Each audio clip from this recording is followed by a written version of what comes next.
Joia. Então, nosso tema de hoje vai ser Mosias 18 até o capítulo 29. Vamos tentar tirar o máximo desses capítulos com o tempo que a gente possui para discuti-lo. Tá? Vamos começar com Mosias 18. Alguém lembra como terminou a aula passada? O que a gente basicamente discutiu na aula passada? Foi sobre um profeta do Senhor, Terminou com que foi O Abinad? desafiado. O E Abinad sendo Abinadi. morto? é, na Muito bom. verdade terminou, Abinad morrendo e Alma nascendo. Muito bom. É isso mesmo. Então, veremos aqui que no capítulo 18, né, eles vão começar a fugir. Eles vão fugir da corte do rei Noé. Mas antes eu queria ler o que está no manual do Vem e Segue-me. O relato de Alma e seu povo, em Mosias 18, 23 a 24, mostra o que significa entrar no rebanho de Deus. Quando o povo de Alma foi batizado, eles fizeram um convênio com Deus de servi-lo e guardar seus mandamentos. Embora esse tenha sido um compromisso pessoal com Deus, também tinha a ver com a maneira como tratavam uns aos outros. A jornada de volta ao Pai Celestial é individual e ninguém pode guardar nossos convênios por nós. Mas isso não significa que estamos sozinhos. Eu gostei dessa parte, né? Que essa jornada de volta é individual e ninguém guarda os convênios por nós, mas a gente não está sozinho. Ele continua dizendo que precisamos uns dos outros. Como membros da Igreja de Cristo, fizemos convênio de servir a Deus, ajudando e servindo uns aos outros ao longo da jornada, carregando os fardos uns dos outros. O povo de Alma, com certeza, tinha fardos para carregar, assim como todos nós. Uma das maneiras pelas quais o Senhor nos ajuda a carregar nossos fardos com facilidade é por intermédio de uma comunidade de membros da igreja que prometeu chorar conosco e nos consolar, assim como prometemos fazer o mesmo por eles. Eu acho que vem bem de encontro ao que a gente falou em aulas passadas da gente emprestar a nossa luz. Então a gente não está sozinho, a gente sempre tem alguém que empresta um pouquinho de luz nos nossos momentos mais difíceis e nós podemos emprestar a nossa luz nos momentos mais difíceis de outras pessoas. Então nunca estamos sozinhos. O Senhor providenciou um meio para que nós pudéssemos ter esse fardo de guardar os convênios facilitados e como povo de alma até com alegria. E é um dos motivos pelos quais a gente tem a igreja. Muitas vezes, talvez vocês próprios já tenham ouvido o pessoal falar: não sei por que eu tenho que ir para a igreja. Em casa eu posso servir a Deus do mesmo jeito, né? Já ouviram isso? Sim, bastante. Eu posso ter comunhão com Deus aqui de casa mesmo, né? E aí gosto de comparar a uma fogueira. As achas de lenha, as toras de lenha, elas só estão naquele vermelho vibrante em brasa quando elas estão todas juntinhas. Experimenta separar cada torinha de madeira ou cada carvão daquele e colocar em uma esquina daqui de São Bento. O que vai acontecer com esse carvão ou com essas lenhas? Vai apagar? Termina apagando, né? Mas ele era uma brasa viva, mas sem o contato com os outros, essa brasa termina arrefecendo e termina morrendo. Então, esse é o propósito da gente ter a igreja e esse é o convênio que a gente faz no batismo que vamos discutir hoje. Então, vamos lá. Mosias 18, versículo 1. Quem pode ler? E então aconteceu que Alma, que havia fugido dos servos do rei Noé, arrependeu-se de seus pecados e iniquidades, e andando secretamente entre o povo, começou a ensinar as palavras de Abinadi. Então olha só, Alma, eh, ele não era também flor que se cheirasse. Estão vendo aí pelo versículo 1, né? Ele tinha pecados e iniquidades. Não quero dizer que ele era o pior, mas como todos nós, não somos flores que se cheirem, porque temos pecados e iniquidades. A questão é, nós vamos permanecer nesses pecados? Já discutimos também em algumas aulas passadas que Satanás ele está pronto para ficar com aqueles que permanecem nos pecados. E a gente não é instruído pelo Senhor a permanecer no pecado, é se arrepender, como a alma fez. Então, ele poderia ter muitos erros, poderia ter poucos erros, não sei. Ele estava entre o corpo dos sacerdotes do rei Noé, que vocês devem se lembrar da aula passada, que substituiu os justos sacerdotes de Zénef, né, por esses que iriam fazer a vontade do rei. Então, devia ter muita coisa talvez fraudada, muita coisa que foi empurrada para o povo de forma ilegal, corrupta, talvez Alma tivesse parte nessas coisas, mas ele foi tocado pelas palavras de Abinadi, como o próprio Abinadi percebeu que as palavras estavam mexendo com os ouvintes dele. É tanto que o rei Noé nem queria matá-lo. Estava a ponto de libertar. Vimos isso também. Então, ele se arrepende desses pecados e iniquidades e secretamente, porque ele não era besta, né? Ele não podia, né, subir num púlpito e sair pregando porque ele era um membro do governo do rei Noé. Ele tinha que ensinar na surdina, como aconteceu também com o início da igreja cristã. Após a morte de Jesus Cristo, era tudo meio na surdina, eles se reuniam nas próprias casas e tudo. E ele começou a ensinar justamente o que ele aprendeu de Abinadi. E aí, quem pode ler o 3 e o 4? E ensinava a todos os que desejavam ouvir suas palavras, e instruía-os secretamente para que isso não chegasse ao conhecimento do rei. E muitos acreditaram em suas palavras. E aconteceu que todos os que creram nele se dirigiram para um lugar chamado Mormon, nome que fora dado pelo rei, ficando nas fronteiras da terra, que em certas épocas ou estações era infestada por animais selvagens. Legal. Então, olha só. Ele estava ensinando a quem? A todos que desejavam ouvir suas palavras. Todos, qual é a porcentagem de todos?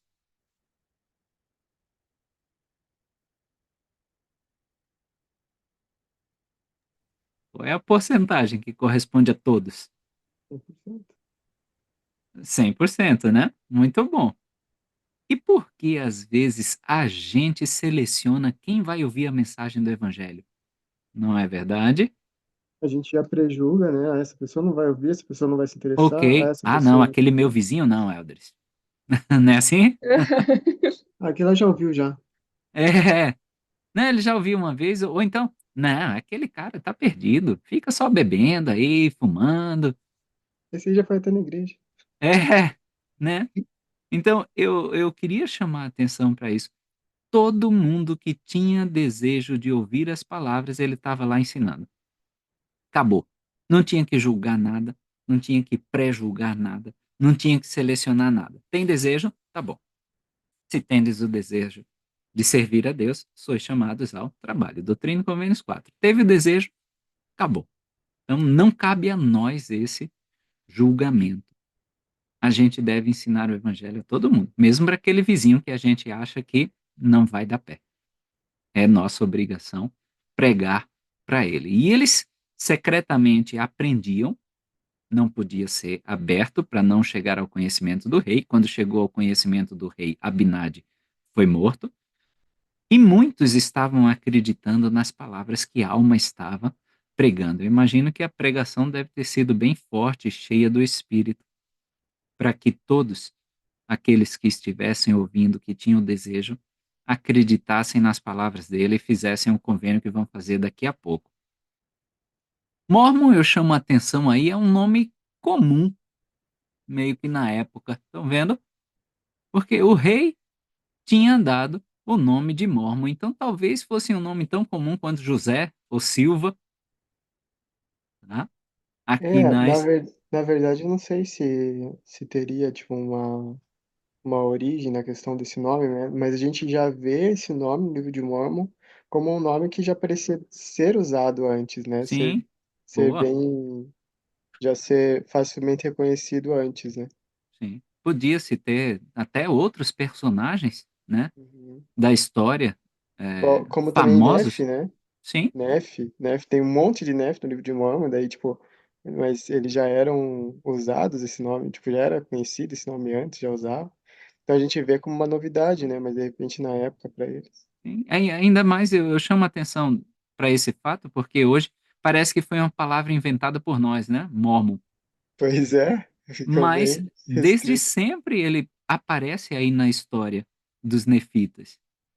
Então, já deve ter sido um nome bem corrente entre eles. Talvez isso só reforce a ideia de que o livro de Mormon não foi inventado.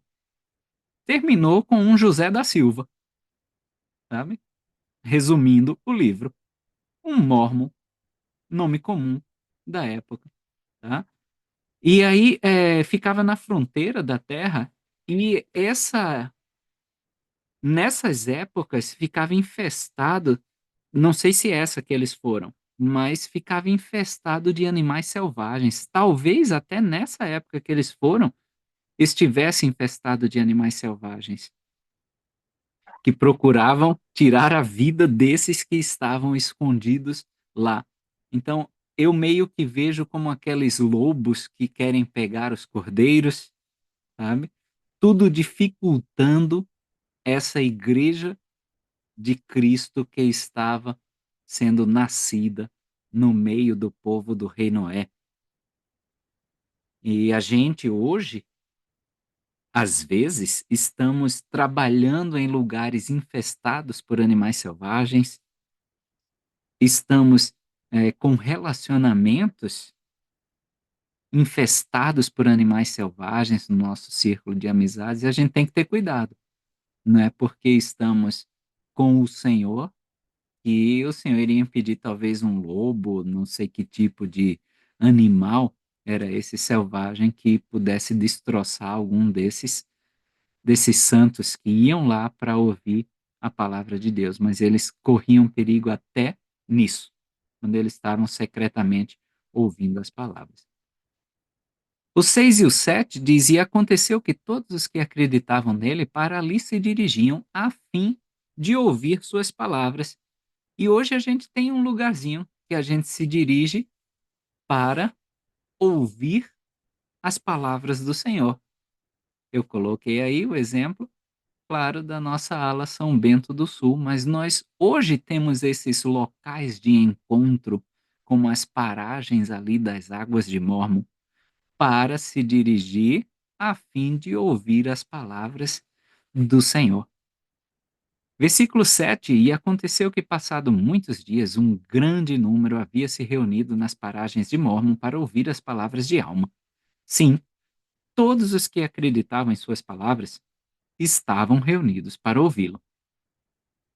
Também me chama a atenção porque hoje a gente tem uma lista de pessoas que são inativas, não é verdade? Que não estão frequentando essas paragens para ouvir as palavras do Senhor. E é nosso dever, nosso trabalho até, fazer com que esses que acreditavam nas palavras estejam reunidos para ouvir essas palavras. Eles acreditaram um dia, o que aconteceu para que não estejam hoje mais reunidos para ouvir essas palavras? E ele ensinou-os e pregou-lhes arrependimento e redenção e fé no Senhor. Parece a quarta regra de fé. Pregou fé e arrependimento. Ponto. O resto é resto. O resto é apêndice desses ensinamentos, depende dessas duas coisas. Versículo 8 e 9. agora é o convênio de todos aqueles que desejavam ouvir as palavras de alma, as palavras de Deus, e estavam se reunindo naquele lugar. Eu coloquei aí em diversas cores para evidenciar os convênios que nós fazemos também quando somos admitidos no batismo. Pode ler 8 e 9? E aconteceu que ele lhes disse: Eis aqui as águas de Mórmon, pois assim eram chamadas. E agora, sendo que desejais entrar no rebanho de Deus e ser chamados seu povo, e sendo que estáis dispostos a carregar os fardos uns dos outros, para que fiquem leves, sim, e estáis dispostos a chorar com os que choram, sim, e consolar os que necessitam de consolo, e servir de testemunhas de Deus em todos os momentos, e em todas as coisas e em todos os lugares em que vos encontreis, mesmo até a morte, para que sejais redimidos por Deus e contados com o da primeira ressurreição, para que tenhais a vida eterna. Boa, Gabi, obrigado. Olha só, então a gente tem aí em amarelo, entrar no rebanho de Deus e ser chamado seu povo. Em verde, carregar os fardos uns dos outros para que fiquem leves. Em azul, dispostos a chorar com os que choram. Depois, consolar os que necessitam de consolo. Servir de testemunha de Deus em todos os momentos, e em todas as coisas, e em todos os lugares em que vos encontreis, mesmo até a morte. Ou seja, 5 convênios que ele assumiu naquela época. Hoje, no templo, a gente assume 5 convênios, coincidência ou não, né? Mas olha que o que era que realmente estava contando? Deem uma passada de olhos novamente no versículo 8 e 9. Qual é a palavra que está aparecendo frequentemente nesses versículos?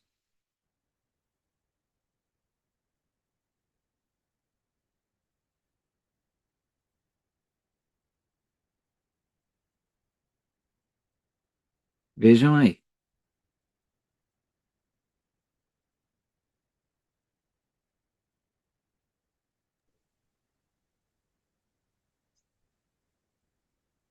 Não sei, talvez dispostos? Opa, boa, muito bom. Dispostos e desejais aí, mas dispostos aparece mais. E é a palavra que aparece no sacramento, não é verdade? Que desejam tomar sobre si, porque nem sempre a gente está carregando os fardos uns dos outros, concordam?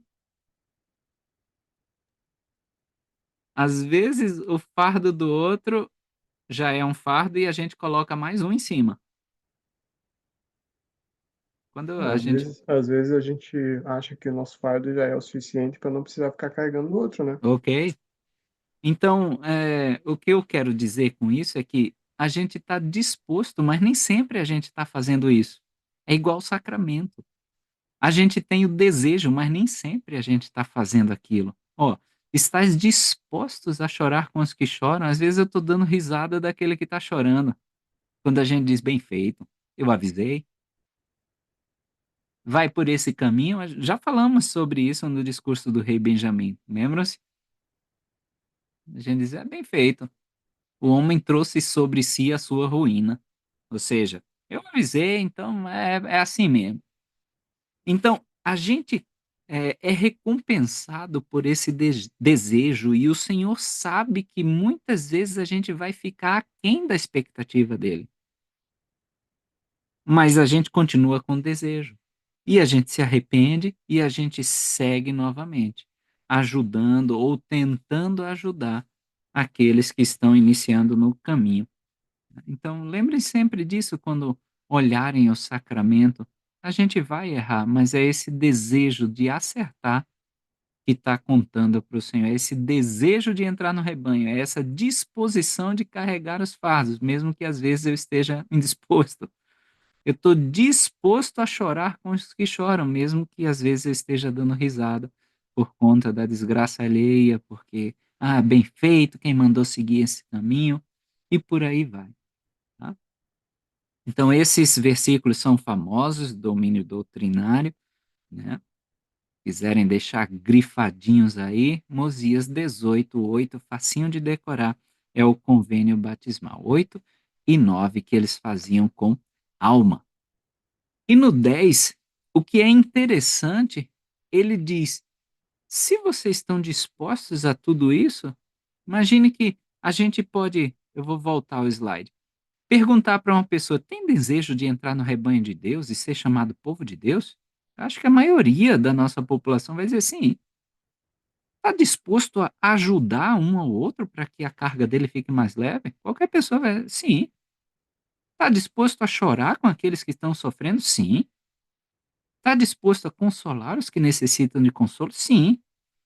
Está disposto a servir a Deus, servir de testemunha dele? A maioria ia dizer sim.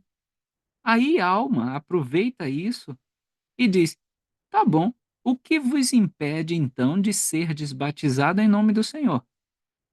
Então não tem nenhum impedimento para que você caia nas águas do batismo e de que haveis feito convênio com ele de servi-lo e guardar seus mandamentos para que ele possa derramar seu espírito com mais abundância sobre vós. Ou seja, sem o batismo a gente tem uma migalhinha do espírito.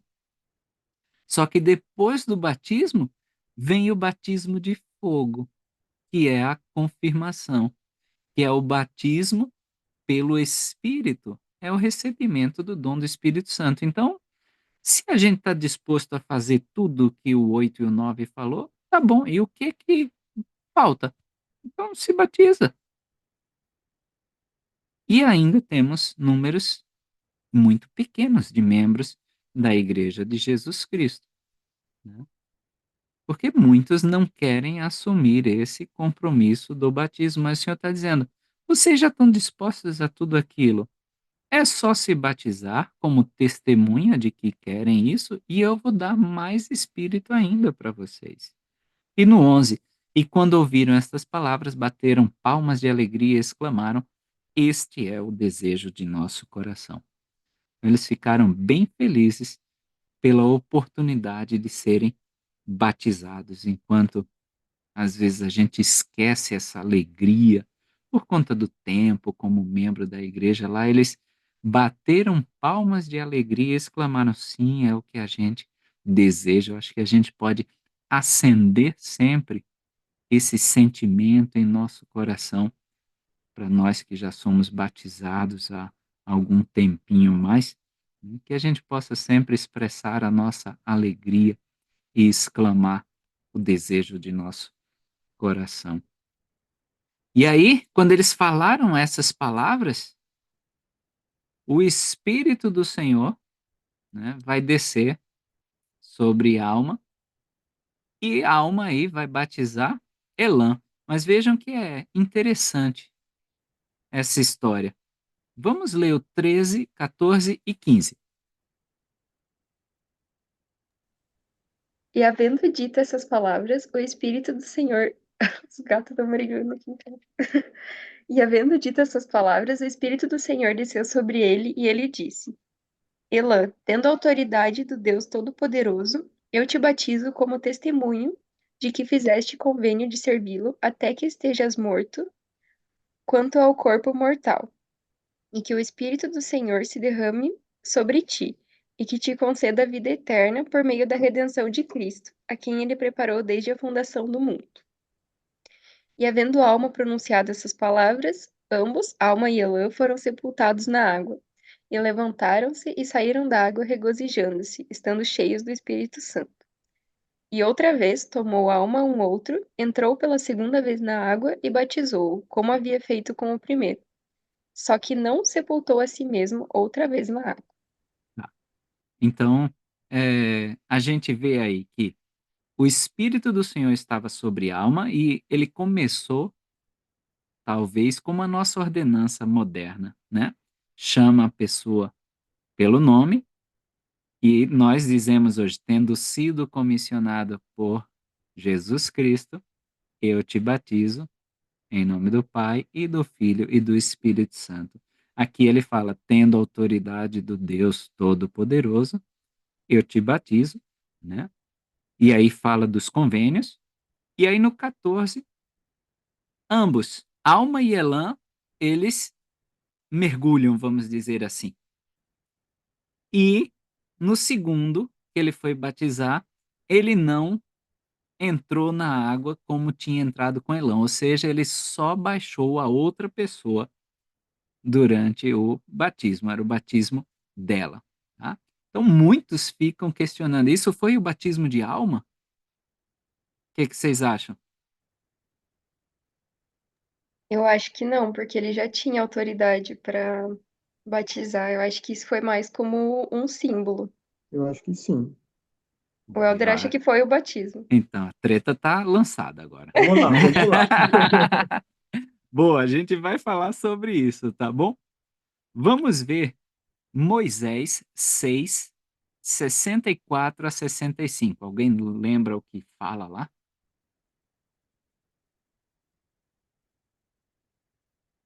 Pode abrir aí. Moisés O Helder já tá 6, procurando. 64 e 65. Pérola de grande valor. E aconteceu quando o Senhor falou a Adão, nosso pai, que Adão clamou ao Senhor e foi arrebatado pelo Espírito do Senhor e foi levado para a água e foi mergulhado na água e foi tirado da água. E assim ele foi batizado e o Espírito de Deus desceu sobre ele e assim ele nasceu do Espírito e foi vivificado no homem interior. Muito bom. Então, muitos veem nisso como o Adão, tá? Mas temos um comentário de Joseph Fielding Smith na obra dele Answers to Gospel Questions, ou seja, respostas a perguntas do Evangelho. Pode ler aí para nós, Eda?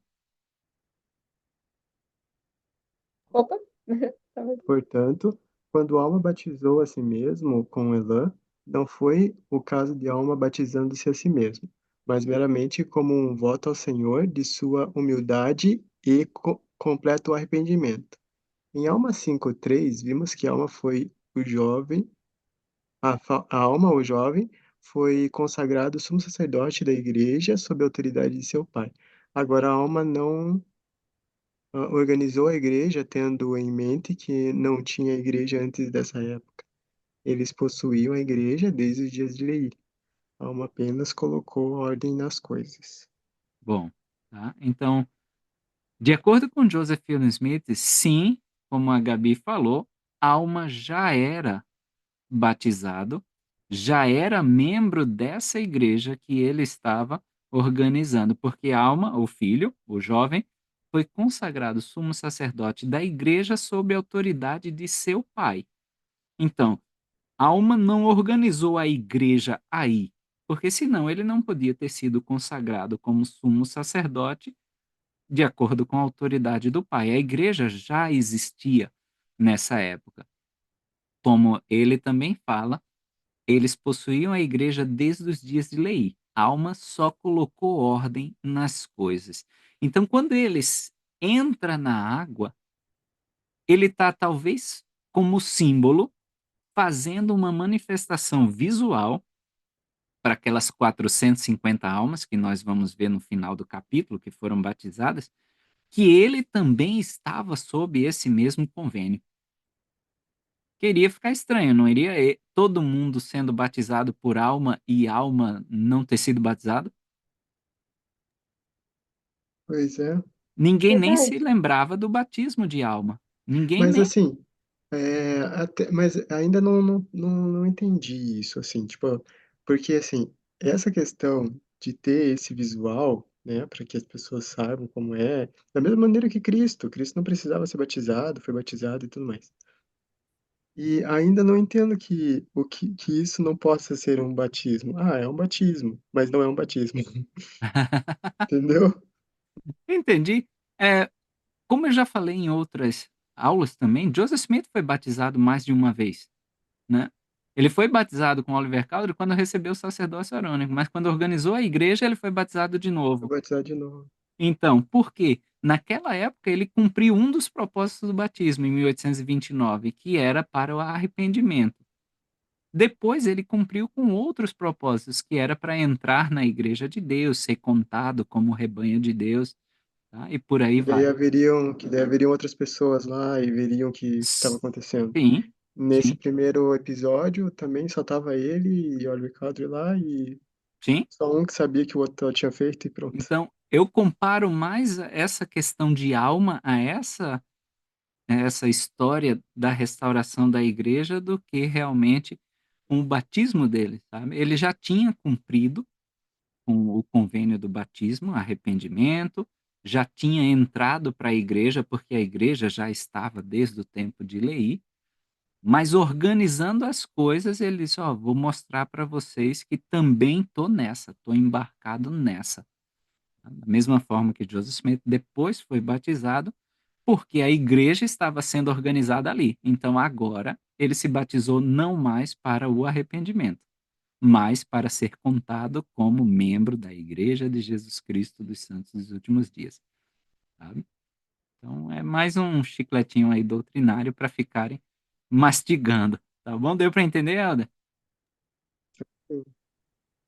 Então ele talvez aí cumpra um dos propósitos do batismo de ser esse testemunho visual de que ele também estava nessa, servindo a Jesus Cristo do mesmo jeito que todas aquelas outras 450 almas estavam embarcando, tá? E aí, ó, foram chamados Igreja de Deus, ou seja, Igreja de Cristo daquele tempo em diante, tá? Então, talvez antes eles tivessem sido chamados por outro nome. Ah, Igreja de Nefe. Ah, sei lá, a Igreja do Cordeiro, ou a Igreja dos Antepassados. Mas aí, quando ele estabelece ou coloca ordem novamente nas coisas, como Joseph Fielding Smith disse, né? Ele diz: foi contado agora como a Igreja de Deus. E aconteceu que todos os que eram batizados pelo poder e autoridade de Deus eram somados à sua igreja. Tá? Então, talvez mais uma vez como Joseph Smith na organização da igreja. E olha que interessante o versículo 19, porque às vezes a gente tem umas ideias muito boas na igreja, mas vê só, 19. Quem pode ler? Pode ler, Gabi. Posso. E mandou que não ensinassem senão as coisas que ele ensinara, as quais haviam sido declaradas pela boca dos santos profetas. Quer comentar algo a respeito? Ah, não sei, talvez seja um pouco disso, desses chicletinhos doutrinários também, né? Que a gente fica pensando e repensando, que realmente são coisas que a gente questiona, e é normal questionar, né? Mas Uhum. passar isso para os outros enquanto está ensinando, isso pode confundir as outras pessoas, e às vezes até Sim. gerar uma E impressão que pode, não era para gerar, né? concorda, pode até deturpar a doutrina verdadeira, concorda? É isso, Isso. Né? bem isso aí. Então, por exemplo, quando a gente vai ensinar sobre palavra de sabedoria, já tocamos no café antes. Muitos acham que o café é por conta da cafeína, não é? Uhum, uhum, Mas não é isso que diz a palavra de sabedoria. A palavra de sabedoria diz café, ponto. Acabou. O Senhor proibiu. verdade. Por que proibiu? Não sei. Foi pela cafeína? Não sei. Ele proibiu café, ponto. Até sobre esse lance, vamos só dar uma esmiuçadinha rapidinho. Então fala sobre a palavra sabedoria, fala café. E fala sobre fruta, fala de sua época, né. Fala sobre carne, fala sobre no inverno, fala sobre a quantidade também, né. Então daí a gente vê, né, até que ponto eu tô considerando como um mandamento, até que ponto eu tô considerando aquelas palavras, né. E não só colocando uma desculpa, mas por que disso? E todo e qualquer mandamento que o Senhor determina: "Ah, mas por quê?". Não existe porquê, não precisa você perguntar por quê, né, exceto que o Senhor me ordenou. Ok. E é isso que a gente aprende, né. Usou as palavras de Adão, né? Isso mesmo. E é isso, ó. Mandou que não ensinasse senão as coisas que ele ensinara, ponto. Que haviam sido declaradas pela boca dos santos profetas. Saiu da boca do santo profeta a palavra de sabedoria como café, chá preto, álcool, fumo e drogas prejudiciais. Ponto. Acabou. A gente Uhum. não tem que ensinar nada além disso. Nada, nada. Ok? E às vezes são umas discussões eternas na igreja por conta desses pontos que eu acho que. Não. É o que É o santo É profeta verdade. falou. acabou. Também existe a outra questão de que o pessoal discute bastante isso, e eu vejo de pessoas que já têm muitos anos na igreja, sobre a questão do dízimo. "Ah, mas eu pago o dízimo do bruto ou do líquido? Ah, eu pago o Ok, dízimo de empréstimo que eu faço, eu pago o dízimo não sei o quê, não sei o quê". Tipo, a pessoa não, até que ponto realmente ela está disposta a guardar o mandamento? O que é o mandamento para ela, né? sim. É complexo, né, mas Uhum. a o que saiu da boca do santo profeta, por exemplo, com relação ao dízimo, 10% dos rendimentos anuais, ponto. Sim. Aí a gente, se vê um membro que pagou uma vez só no ano, a gente diz: "Opa, ele não é integral", né? Aham. Não é verdade? Não, tire o dízimo é a primeira coisa que você tira do seu salário, é assim que a gente ensina, né? E até porque na época existia muito de ter um rendimento anual, o pagamento era anual e aquela coisa assim, né. Então, daí sim, era em cima disso. Hoje o pagamento é mensal, então a gente pode fazer o pagamento mensal para poder ter um controle melhor e tudo mais. Aham, Mas isso não significa que o fato de eu deixar de pagar esse mês, isso, eu não posso cobrir no próximo mês ou ter um controle meu que eu pago periodicamente. E sim, sim, o que vai determinar se eu sou um dizimista integral ou não, é na hora da minha entrevista com o bispo que eu vou dizer sim, lá se eu sou integral concordo. ou parcial. Concordo. Tem gente que talvez vai dizer: "Ah, eu vou pagar o dízimo quando sair a minha restituição do imposto de renda", aí eu entrego tudo. Pronto, É, daí e ainda pega ainda os comprovantes do dízimo para colocar lá no imposto, né, para dar uma deduçãozinha lá. né. A gente levantou só alguns pontinhos, só para vocês verem como a gente, às vezes, com o nosso pensamento, quer contaminar a doutrina pura de Jesus Cristo, igual a aos fariseus naquela época que fica: "Ah, tem que lavar as mãos, não tem que lavar as mãos, não pode fazer isso". Não, calma, né. Isso saiu da boca do santo profeta? Não, então não precisa a gente acrescentar mais um fardo, né. Isso não é carregar os fardos uns dos outros para que se tornem leves, é deixar mais pesado ainda, né. Muito bom. E o que que ele mandou pregar? É legal a gente discutir os outros pontos de doutrina, claro que é, eu gosto muito de sair filosofando para lá e para cá. Mas o que é essencial? Arrependimento está aí no 20 e É fé no verdade. Senhor, Uhum. e redimir a seu povo. Pronto, tudo é expiação de Jesus Cristo. Isso é o essencial ensinar. O resto é resto, né. O resto não passa de apêndices dessa doutrina única que é: Jesus Cristo morreu por mim, eu preciso me arrepender para me achegar a ele e pronto, e ele vai me salvar. E aí no versículo 21, quantas brigas surgem na igreja por causa desses pontos de doutrina, concordam? E ele diz: "Não contendessem entre si". Não, isso não leva a lugar nenhum. Mas que olhassem para a frente com um único fito, tendo uma fé e um batismo, tendo os corações entrelaçados em unidade e amor uns para com os outros. Isso é a doutrina de Jesus Cristo, né. Olhar para frente com um único fito me lembra o que fala Jacó, né, que é o marco, é Jesus Cristo. Tudo é Jesus Cristo no evangelho dele. Mas quando a gente quer se apegar a esses pontinhos de nada, "Ah, mas o bispo está fazendo isso diferente. Ah, mas essa estaca está fazendo dessa forma". Não, olha para o marco, que é Jesus Cristo, e acabou. Esse é olhar para frente com um único fito. Deste modo, no 22, mandou que eles pregassem e tornaram-se assim filhos de Deus. Então, quando a gente é batizado, persevera até o fim, aí sim a gente está se tornando literalmente a progenie de Jesus Cristo, porque fomos nascidos dele e da mãe, que é a igreja, é o noivo e a noiva. É só assim que uma criança é concebida. Então, quando nós, no batismo, nascemos, é porque teve a mãe, a igreja, e o pai, Jesus Cristo. E aí podemos nos tornar como criancinhas, submissos, dispostos a fazer tudo que o pai ordenar, e por aí vai. E aí somos filhos de Deus.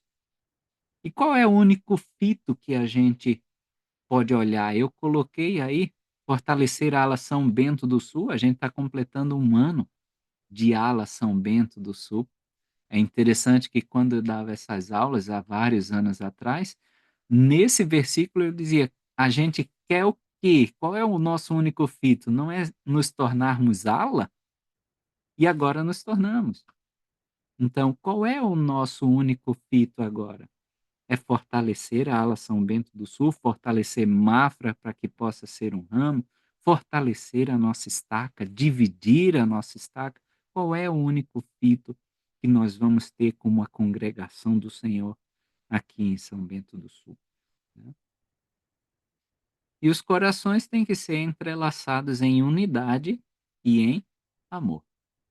Do outro jeito, essa obra não segue adiante. 25 e 26. Quem pode? E designou-se um dia de cada semana no qual deveriam reunir-se para ensinar o povo e adorar ao Senhor seu Deus. E deveriam também reunir-se tantas vezes quantas lhes fossem possível. Ok. Qual é o dia designado de cada semana para nós? Domingo. É o domingo. Então a gente se reúne para ensinar o povo e adorar a Deus, tá? E aí a gente ainda tem as atividades, a gente ainda tem o instituto, ó, deveriam também reunir-se tantas vezes quantas lhes fosse possível. Nos reunimos no ensaio do coral, nos reunimos hoje para o instituto, os jovens se reúnem para o seminário, uma atividade da organização. Hoje acontece a atividade do aniversário das moças na estaca. É isso, a gente está se reunindo tantas vezes quantas nos é possível para entrelaçar os nossos corações em amor e nessa união. 26, pode continuar. E os sacerdotes não deveriam depender do povo para o seu sustento, mas pelo seu trabalho. Receberiam a graça de Deus a fim de fortalecer-se no espírito, tendo conhecimento de Deus para ensinar com poder e autoridade de Deus. Uhum. Não deveriam depender do povo para o seu sustento. É tanto que na igreja, tá? Nenhuma obra nossa é remunerada. A gente faz tudo gratuitamente. Tudo é voluntário. E legal que ele fala, tendo conhecimento de Deus para ensinar com poder e autoridade de Deus. A gente não pode ensinar de outra forma na igreja. Mas a gente só pode ensinar com poder e autoridade de Deus se a gente tem o conhecimento de Deus. Então não adianta eu ser designado para um discurso e aí no domingo eu só chego lá, abro no celular e vou ler o discurso para a congregação. Eu não estou ensinando com poder e autoridade de Deus, porque eu próprio não conheci a esse Deus que está sendo manifesto ali no discurso de conferência geral que te foi designado, no seu chamado. Eu preciso conhecer esse Deus para ensinar com poder e autoridade. Lembrem-se que essa questão de Abinadi é antes do rei Benjamim, tá? Então, ele é influenciado, literalmente, justamente por essas palavras. Não deveriam depender do povo para o seu sustento. É por isso que no discurso dele ele vai dizer: eu sempre trabalhei com minhas mãos, não fui fardo para ninguém. Era assim que ele foi criado. É assim que funciona a igreja de Deus. E eu queria ainda extrapolar, como eu sempre extrapolo, né? Não deveriam depender do povo para o seu sustento. Eu digo até um sustento espiritual, tá? Esses líderes não deveriam depender do povo para o sustento. Ou seja, eles tinham que ter a sua luz própria. Isso vale para cada um de nós, né? Eu não posso depender de ninguém para o meu sustento espiritual na igreja. Eu preciso andar com as minhas pernas. No começo a gente é carregado, mas depois a gente sai andando. Lembram daquela história do paralítico que é descido pelo telhado para Cristo curá-lo?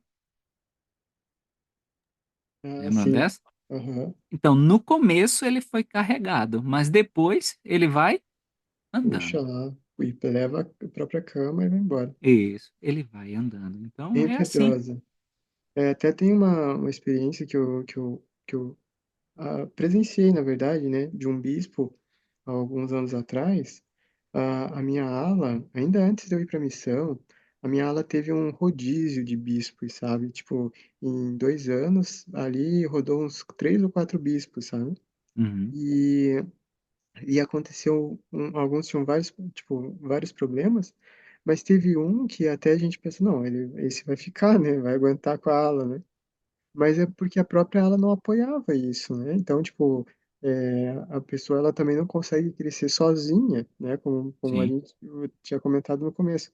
E justamente por isso, além dos membros não apoiarem, eles ainda acabavam, querendo, recriminar o bispo, chegavam até a mandar escrever cartas para ele, dizendo que ele não merecia ser o bispo, coisas assim, sabe.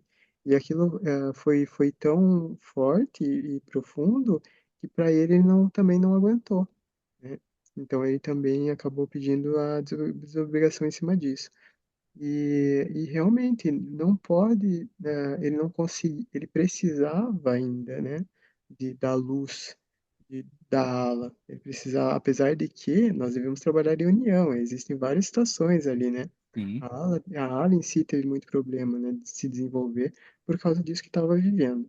Mas, realmente a pessoa ela precisa ser forte, né, a ponto de ajudar as outras pessoas. É lógico que ela vai receber um retorno Sim, disso, o Senhor ele sempre vai retribuir, né, concordo. vai retornar com aquilo que a gente se esforça, mas ali, no caso, como um líder que ele precisava ser, né, ele ainda precisava de mais luz, né. Eu acho que isso vai casar com os 2 versículos seguintes que você pode ler para nós, Elda, 28 e 29. Vê, parece que é exatamente isso.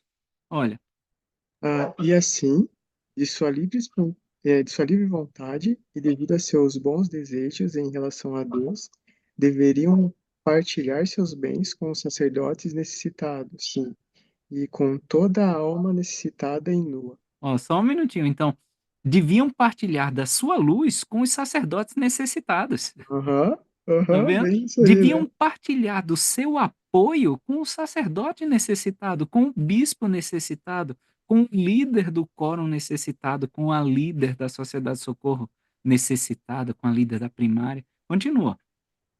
E isso, lhes disse ele por ordem de Deus, e andaram retamente diante de Deus, ajudando-se uns aos outros, tanto material como espiritualmente, de acordo com suas necessidades e carências.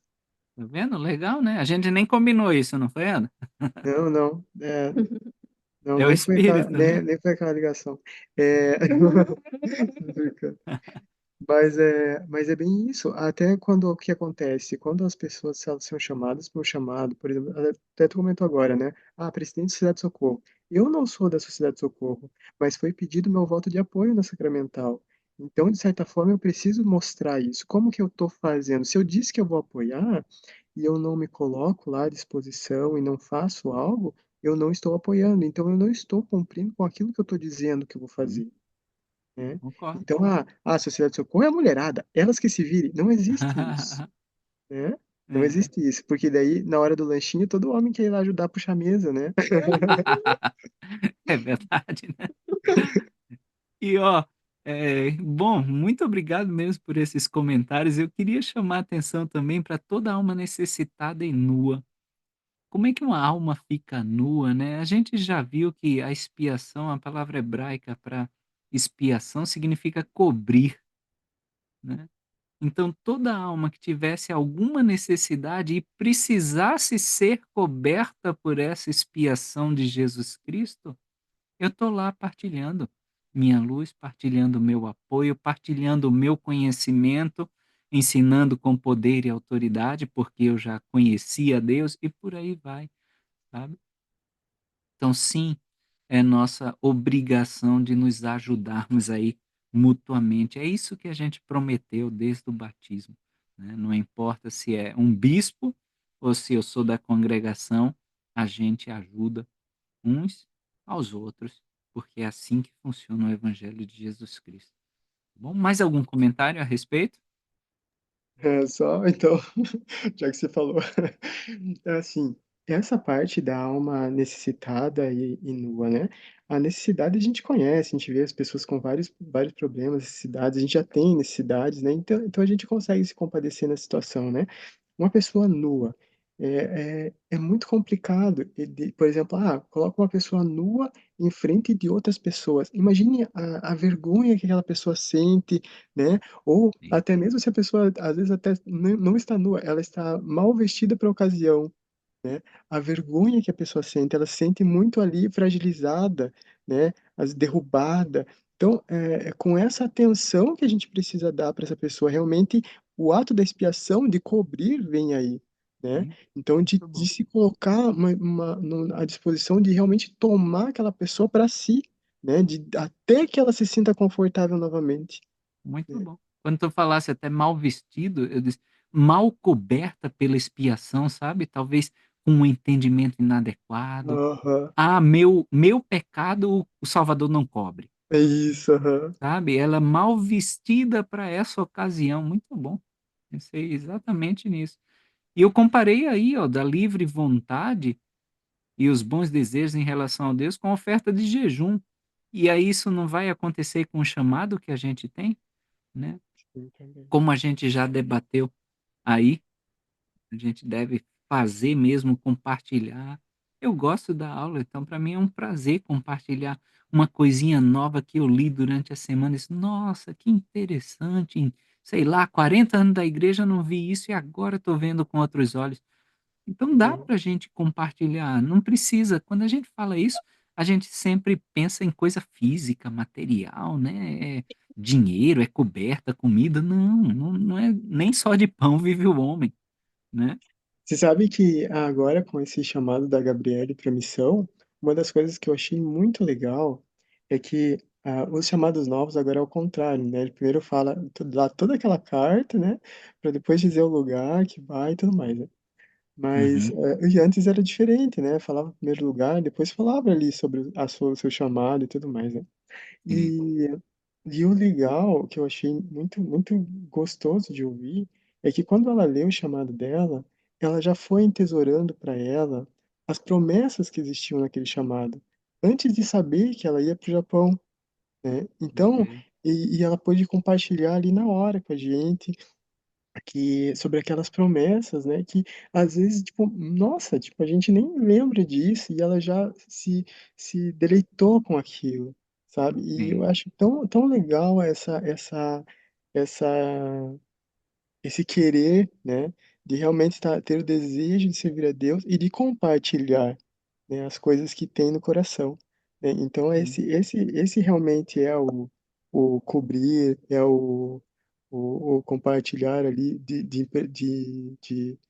Alma eh, necessitada e nua, né. a necessidade no isso mesmo. Muito bom, Eu estava muito bom. estudando Gênesis essa semana, meu livro queridinho da Bíblia. E aí eu estava vendo lá sobre a parte da queda, né, de quando eles transgrediram e eles perceberam que eles estavam nus, Uhum, né. E eu acho que isso foi muito além do físico também, né. Eles deveriam ter sentido, nossa, uma enxurrada de emoções ali, né, porque eles não tinham, na verdade, nenhuma referência.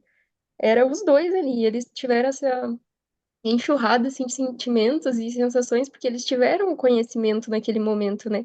Então eu acho que quando eles pegaram as folhas lá para se cobrir, eles estavam realmente tentando cobrir o corpo, mas também essa sensação da alma que eles estavam sentindo, né. Eles sim. sentiram que estavam nus, assim, completamente até a alma. E, nossa, eu achei isso bem forte, assim, né, porque, nossa, eles passaram ali uns eles não até então eles não sabiam da redenção, nada, né, eles Sim, comeram o fruto e agora, é. né. É, e ver o esforço débil que eles fizeram de pegar umas folhas para tentar Uhum, Hum, voltar ao status de poder encontrar com Deus e não chegou nem perto, né. Então isso é uhum. realmente é um exemplo para nós, né. Qualquer talvez a esforcinho que a própria gente vai fazer é débil, é só o Salvador mesmo. Uhum, Tanto que ele chega e faz as roupas de pele, né, diz: "Deixa eu te mostrar como é que faz, cara, é assim, ó. uhum. Deixa eu fazer que é assim". É melhor. Ai, você sabe que eu sempre fico imaginando numa overlock, sabe, costurando. Interessante, mas eu acho bem físico isso, sabe, bem Ficou, aham. interessante. Eu acho que, foi um momento, assim, único do Salvador com eles ali, de mostrar ele Já realmente estava cobrindo, né. costurando: "Olha, eu vou fazer assim, ó, eu vou amarrar assim para Aham. poder te cobrir, é isso que vai". Deve ter sido show sentar junto da máquina de costura dele, né. E aí a gente vai para obrigado, tá, pelos comentários. A gente vai para Mosias 19, né, porque começou a haver uma divisão entre o povo. Não é novidade, né. Onde tem ser humano junto que pensa diferente, a gente tem os grupinhos que são formados. E aí o versículo 2 chama a atenção que as forças do rei eram pequenas, tendo sido reduzida.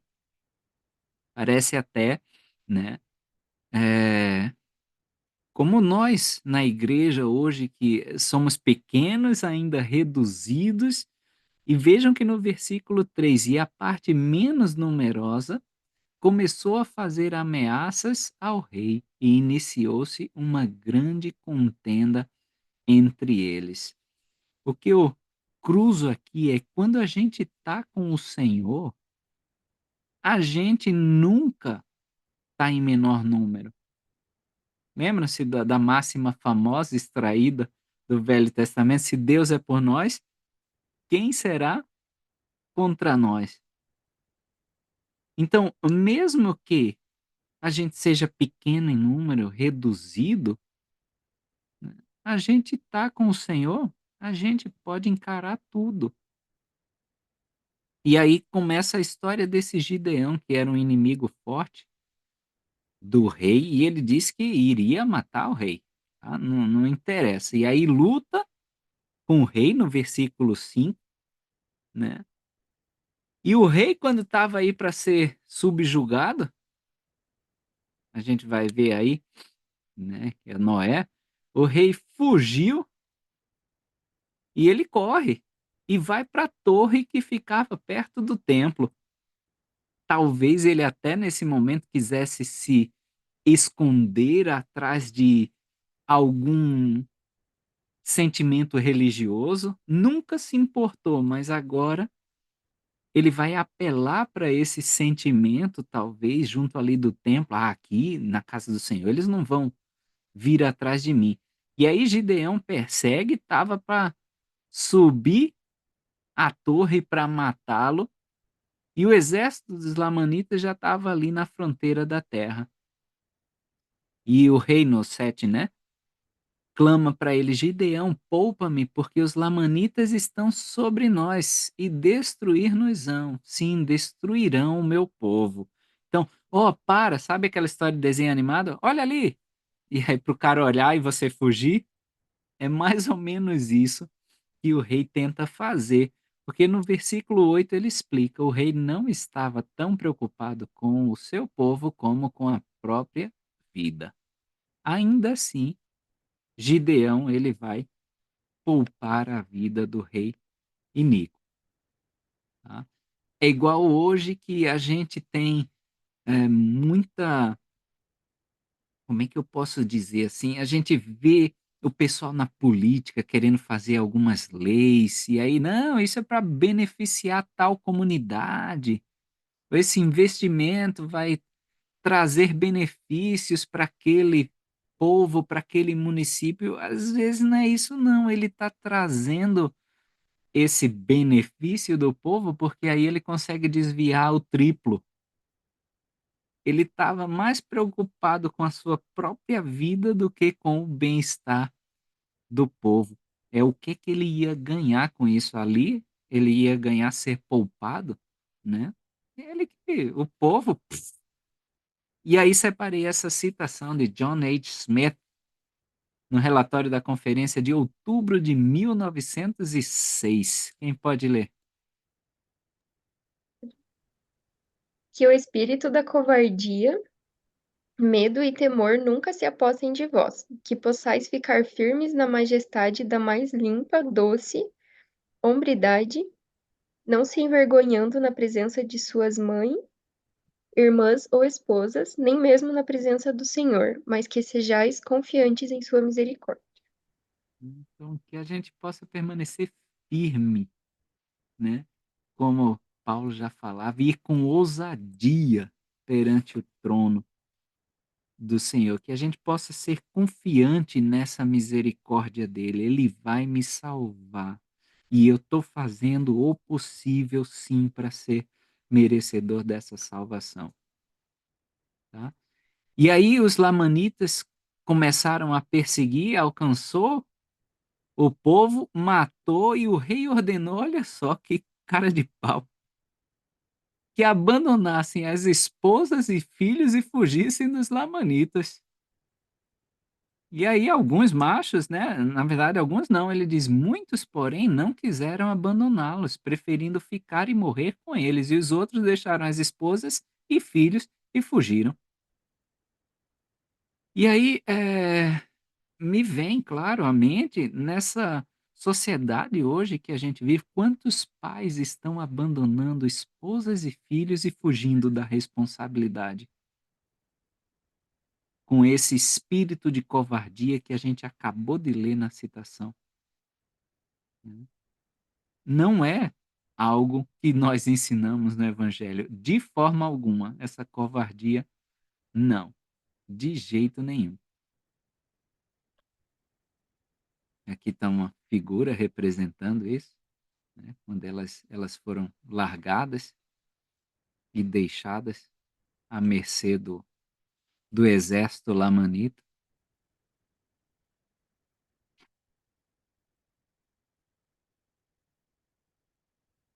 E, vamos continuar.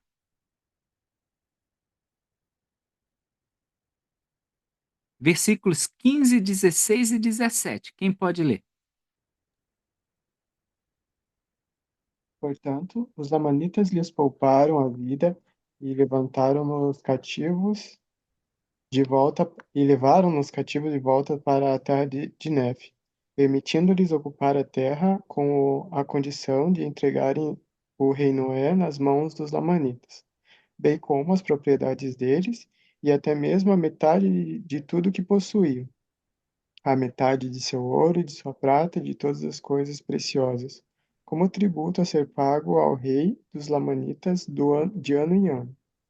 E um Uhum. dos desse, ah, tá. Pode. E um dos filhos do rei estava entre os que foram aprisionados, e seu nome era Lime. E Lime desejava que seu pai não fosse morto. Não obstante, sendo um homem justo, Lime não ignorava as iniquidades de seu pai. Interessante, né?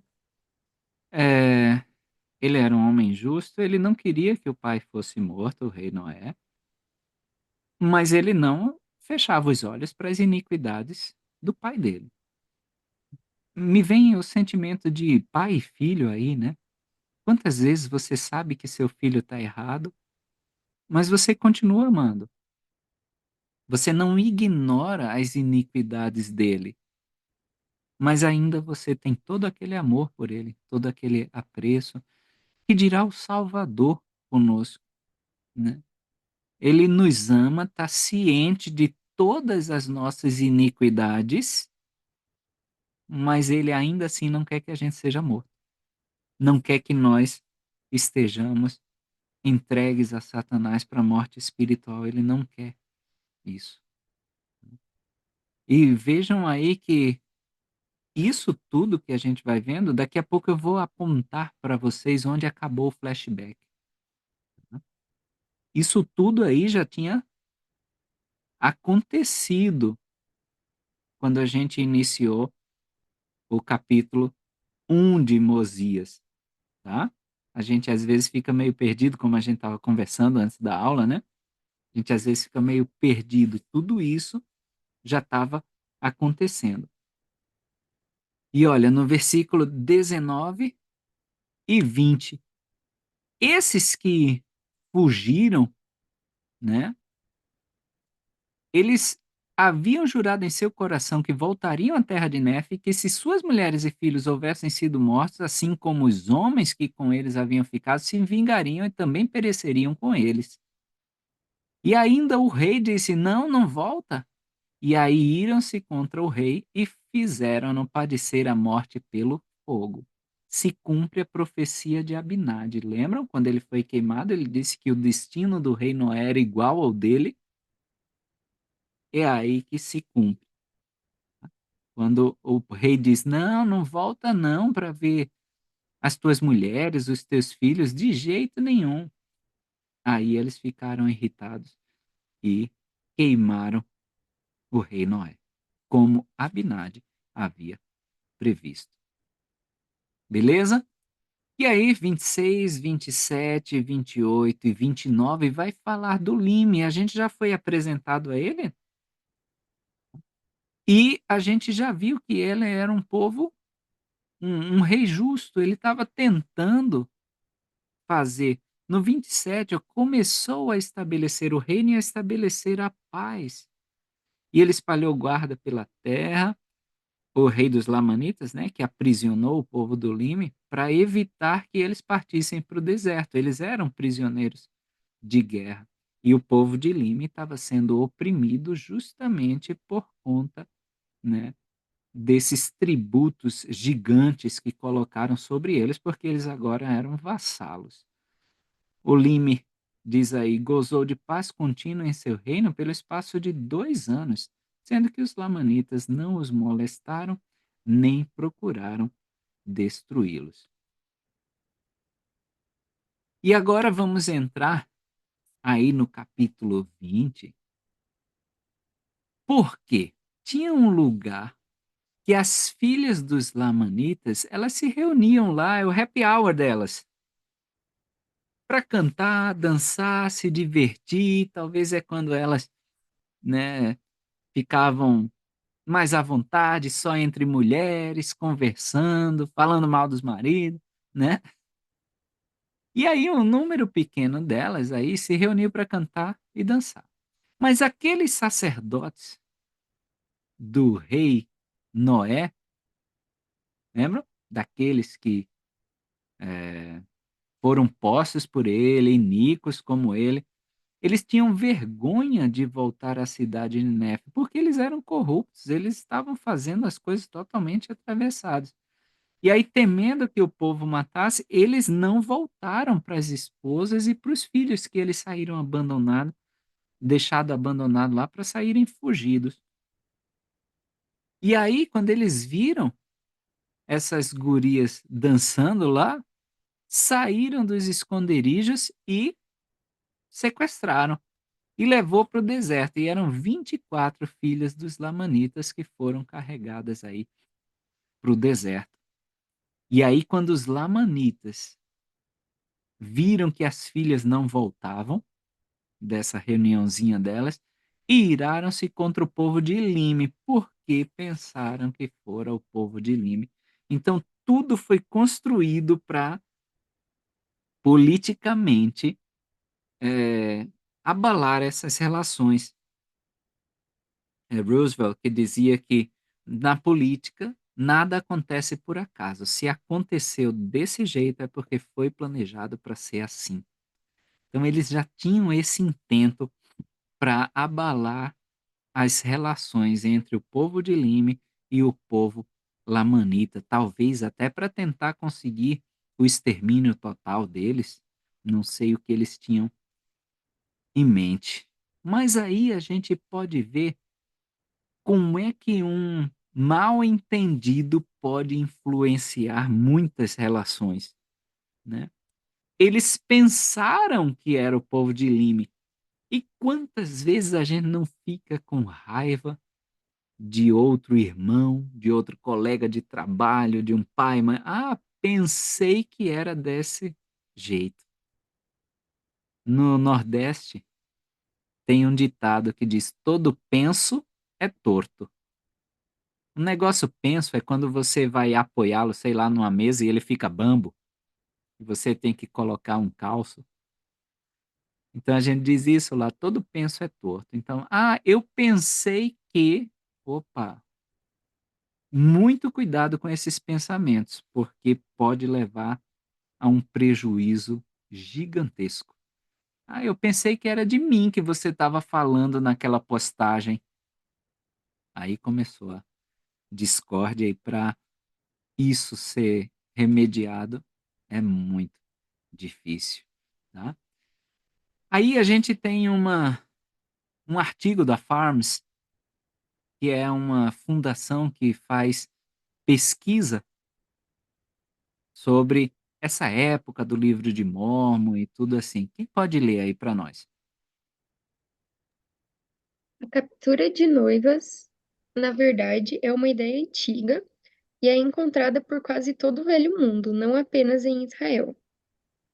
O fato de que dois grupos israelitas diferentes praticaram-na, um de cada vez, não é de todo inesperado, particularmente se os sacerdotes de Noé estavam familiarizados com a história de Juízes 19 e 21. Tá? Então, eles só estavam reproduzindo um costume que os antepassados já tinham. Depois chequem lá a história em Juízes 19, 20 e 21. Né?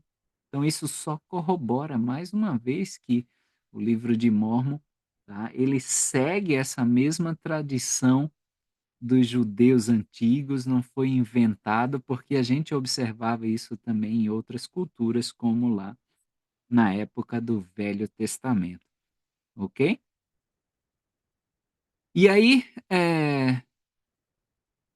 o que eu acho interessante aqui é no versículo 8. Primeiro ele diz que o próprio rei marchou à frente do povo. Isso já é bem legal. Isso é um líder, não é? Não é um chefe. A gente faz hoje esses coaches e a gente sempre tem essa diferença do líder e do chefe. Ele era um líder, ele não estava mandando ninguém. E no 8, Lime, do alto da torre, ele descobre os preparativos dos lamanitas para a guerra. E é por isso que a gente tem esses atalaias, esses profetas hoje, esses vigias na torre, porque aí ele descobre os preparativos para a guerra que Satanás quer travar conosco. E de lá do alto, ele já está nos alertando. A última conferência geral nos alertou muito sobre a frequência aos templos, à casa do Senhor. Então ele está vendo os preparativos do inimigo, os preparativos para a guerra, e ele está dizendo: ó, abre o olho, porque aí no 8 ainda ele diz: reuniu-os de seu povo e esperaram-nos emboscados nos campos e nos bosques. E aí eles tiveram vantagem sobre esse ataque inimigo. É isso que o profeta faz. Nos alerta do alto da torre para que nós possamos ter vantagem contra os ataques do inimigo. A gente não precisa ser pego desprevenido. Só vai ser pego desprevenido quem não deu ouvidos às palavras dos profetas, que é o que discutimos aula passada. O que é que a gente vai fazer com essas palavras do profeta? Eu vou realmente ouvir? E aí a gente vê o contraste gritante entre o covarde do rei Noé, que era o pai de Lime, mandando abandonar até esposa e filho para fugir, enquanto o Lime marchando à frente, né, do povo e se preparando para a guerra.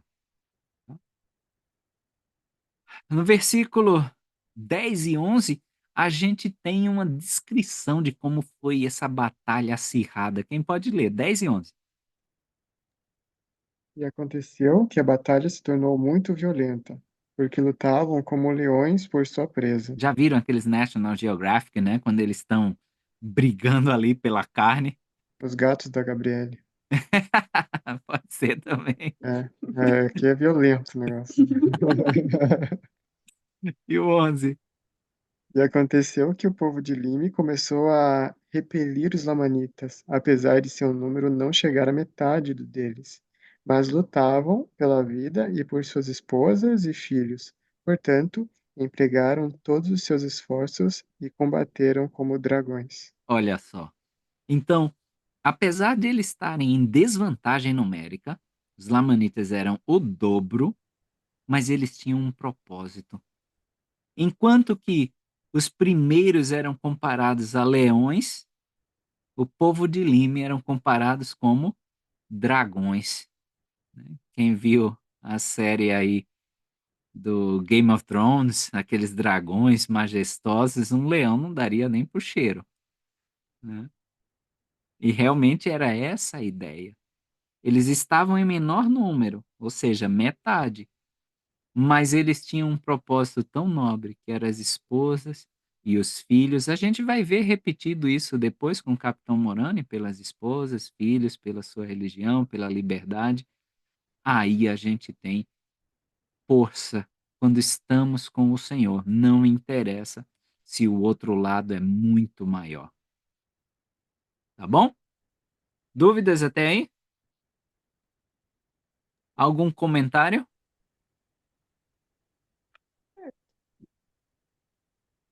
Não? Tranquilo? Vamos para Tranquilo. Mosias 21. E aí foi se passando o tempo, né? De novo, eles começaram a se irar contra os nefitas e atravessar as fronteiras que tinham sido impostas para o povo.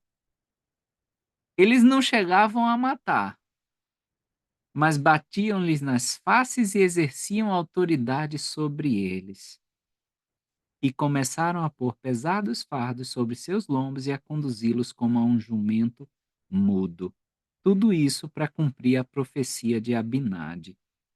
Por isso que eles foram colocados em escravidão, porque nem todos se arrependeram. Mas o que é interessante é que eles não chegavam às vias de fato, mas eles chegavam bem perto, batiam, exerciam autoridade. Então, às vezes, eu fico imaginando isso com a quebra de algum mandamento, sabe? A gente não chega na via de fato, mas a gente chega bem perto daquele limite, sabe? A gente não chega a cruzar a linha, mas a gente pisa na linha, né? Talvez na lei da castidade. Eu não chego a manter a relação sexual em si, mas eu tô ali na linha, sabe? Talvez no limite da desonestidade. Ó, pela lei isso é permitido, mas não é o mais correto a se fazer. Aí eu tô ali em cima da linha. Ou eu arrumo um jeitinho brasileiro, né, como a gente chama, de burlar a regra do manual da igreja, embora esteja tudo legal, eu não esteja quebrando nenhuma lei, mas eu também tô ali com o pezinho em cima da linha, sabe? É tanto que até conta a história que um dono de uma transportadora precisava de um motorista para os seus caminhões, e ele foi fazer entrevista, não sei se já ouviram essa história, mas ele perguntava: se você tem um precipício, qual é a sua habilidade como condutor frente a esse precipício? Ah, eu ando bem pertinho e não caio. Tá bom, próximo. Ah, eu ando com duas rodas para dentro e duas para fora e não caio, de tão bom motorista que eu sou. Aí chama um terceiro: e você? Ele disse: olha, eu me afasto o máximo possível do precipício, né? E ele é contratado. Então, é por aí na nossa vida. A gente não chega a se atrever a quebrar o mandamento, mas a gente chega bem perto do limite, sabe? É aquele: eu não compro no domingo, mas eu mando um membro da minha família que não é membro comprar para mim. Então, temos que ter cuidado. Versículos 5 e 6. Se tiverem comentário, pode fazer. Ora, as aflições dos nefitas eram grandes e não havia meio de se livrarem das mãos dos lamanitas, pois haviam sido cercados por eles de todos os lados. E aconteceu que os do povo começaram a queixar-se ao rei por causa de suas aflições e principiaram a ter desejo de fazer guerra aos lamanitas. E muito aborreceram o rei com suas queixas, portanto ele permitiu que procedessem de acordo com os seus desejos. Então eles estavam numa situação terrível, não viam saída. E isso começou a mexer com os nervos deles. Ele diz aí, ó, por causa de suas aflições, eles começaram a ter o desejo de fazer guerra com os lamanitas. E às vezes por conta do nosso estresse financeiro, por conta do nosso estresse social, na igreja ou coisa assim, a gente tá com aquele problema e a gente começa a ter desejo de fazer guerra com os outros. E tanto aborreceram o rei aí que eles, tá bom, então querem ir para a guerra. Primeira vez, talvez, não, cara, não, não é assim, não é assim.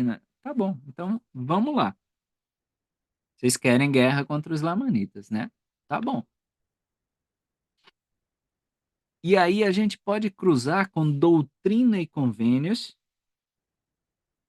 98, 23 a 29. O que que diz lá? Alguém pode ler para nós? Doutrina e Convênios 98, 23 a 29. Agora, falo-vos com respeito às vossas famílias. Se os homens vos ferirem ou as vossas famílias uma vez, e suportardes isso pacientemente, e não os injuriardes nem procurardes vingança, sereis recompensados. Mas se não suportardes isso pacientemente, será considerado uma medida justa contra vós. E também, se vosso inimigo vos ferir a segunda vez, e não injuriardes não injuriardes vosso inimigo, e suportardes isso pacientemente, vossa recompensa será centuplicada. Nem será dobrada, né? Aí, tá vendo? Centuplicada. 27, tá 27? Até o 29. É 29. E também, se ele vos ferir a terceira vez, e suportardes isso pacientemente, vossa recompensa será 4 vezes duplicada. E isso, estes 3 testemunhos levantar-se-ão contra vosso inimigo. Se ele não se arrepender, não, s- e não serão anulados. E agora, em verdade vos digo: se esse inimigo escapar à minha vingança, de modo que não seja levado a julgamento perante mim, então o advertireis em meu nome, para que não mais vos ataque, nem vossa família, nem mesmo os filhos de vossos filhos até a terceira e a quarta geração. E então, se ele vos atacar, vós, vossos filhos, ou os filhos de vossos filhos, até a terceira e a quarta geração, entregá-lo-eis em vossas mãos. Tá? Então, o Senhor disse, ó, suporta, paciente, eu vou centuplicar, eu vou 4 vezes Duplicar. duplicar a, a tua bênção se você suportar pacientemente. Aqui eles desejaram ir para a guerra e vamos ver. Aí a gente entende bastante, né, essa questão das várias guerras sequenciais, né, dos Sim, pais e filhos e netos e tudo vivendo a mesma guerra na sequência no livro de Mórmon, né? sim. Aí vira essa bola de neve, né? Uhum. Veja a citação de Ezra Benson, que o título do comentário que ele deixa, está nesse comentário do livro de Mormon, é An enemy hath done this. Um inimigo te fez isto. Pode ler, Gabi? Em seu livro Caesar in Christ, Will Durant, sumarizando as causas da destruição do Império Romano, declarou: uma grande civilização não é conquistada por fatores externos até que se tenha destruído internamente. A causa essencial do declínio romano residia em seu povo, sua moral, sua luta de classes, seu comércio instável, seu despotismo burocrático, seus impostos sufocantes, suas guerras consumidoras. Uhum. Então, é por isso que uma civilização cai, não é só pela força externa. Talvez a força externa seja só aquele último sopro para a civilização cair. Mas a causa essencial, ele diz aí, é a luta de classes, comércio instável, moral, despotismo burocrático, impostos sufocantes, guerras consumidoras. Tá? Era isso que estava passando aí essa nação lamanita com a nefita. E no versículo 13, 14 e 15, eles humilharam-se até o pó, sujeitando-se aí a cativeiro, sendo espancado, levado de um lado ao outro, sobrecarregado de acordo com os desejos dos inimigos. E aí se humilharam de novo mais profundamente e clamaram fervorosamente a Deus, clamavam todo dia a seu Deus para que os livrasse de suas aflições. Mas, versículo 15, o Senhor mostrava-se vagaroso em ouvir-lhes as lamentações por causa de suas iniquidades. Não obstante, o Senhor ouviu-lhes os lamentos e começou a abrandar o coração dos lamanitas. Contudo, o Senhor não julgou oportuno livrá-los do cativeiro. Não, ainda tem coisa para aprender, meu povo, né? Apesar dele ser vagaroso em ouvir as lamentações por causa das iniquidades dele, o Senhor ainda assim ouviu os lamentos. Então, para nós ainda pode parecer uma eternidade que o Senhor esteja demorando para cumprir com aquela minha promessa, me dar aquela bênção.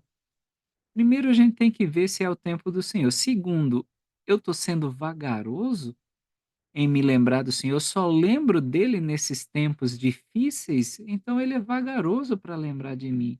Ainda assim, ele vai lembrar. Ainda assim, ele se lembra. Joseph Fielding Smith, no livro Church History and Modern Revelation. Quem pode ler aí para nós a citação dele? Quando negligenciamos este e outros deveres, não temos o mesmo direito de reclamar as bênçãos do Senhor, e ele disse que se formos vagarosos em ouvi-lo, ele poderá demorar a ouvir-nos na hora de nossas dificuldades.